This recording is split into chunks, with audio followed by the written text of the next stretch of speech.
Hi, this is Matthew Andrews at Famplay, sharing a few minutes for parents and educators to consider the educational value of play and projects. What we're concerned with is active learning and the educational value of play and projects. So we'll start with a few concrete examples of a child who takes along play and a child who takes along a project. So, hey, a child just might pick up blocks and start making things and play and do many sorts of things. They may get in a competition and try to build the highest stack. They may just enjoy their time testing and balancing and doing all sorts of different things with blocks. Now, they may go with their friends or down to the local tree house in the neighborhood and do a similar thing. Again, kids can pick up sticks or make dolls out of leaves and pine cones. But they play. Those are all types of play and exploration, especially for young children. A project is a focused goal. An active learning project at Famplay is to develop the self in the world. Now, both active learning happens in play and projects.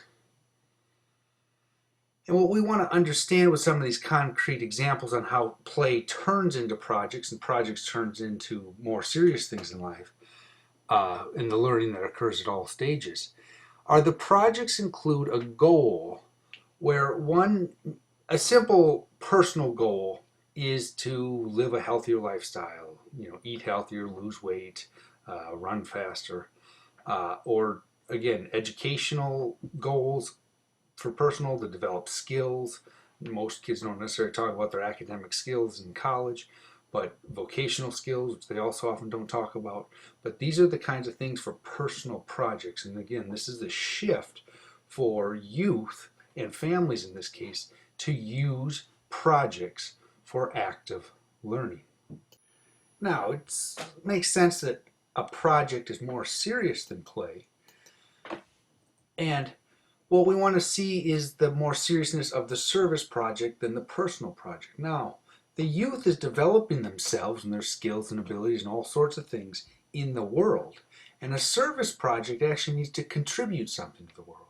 So when children trim bushes or sweep the neighbor's sidewalk or do any sort of helping like that in a goal-focused manner, that is a project. Now, a youth of 5 is unable to do that full service project.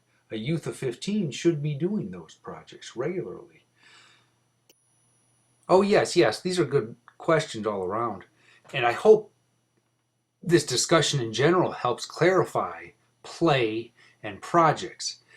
And the Famplay way, the universal way here at Famplay, is Famplay is not going to say do all of this play or do these specific projects, but it is going to say, look, use stories and literature to act and engage fully as characters of stories, engaging in our traditions of history and life. Again, using all sorts of genres in something like family theater, but that's play. Enjoy it, explore, and it's filled with active, lifelong learning. Parents develop the skill of observation so they understand how to better support the projects of youth. Now again, there's all sorts of projects here again in Famplay, but the key here is that every parent, everybody that wants to call himself a play-based parent and absolutely support this active learning of youth and the whole family, is to understand the difference between play. We engage one way in play, and there's all sorts of learning as that happens in play as an activity. And there's also all sorts of engaged active learning that happens in projects. The key of the play-based parent is to observe the child so we understand better how to support that risk with responsibility in the right place at the right time and in the right way. We cannot give you a prescription here to say, look, you're going to have to do this way, this blah, blah, blah. No, no.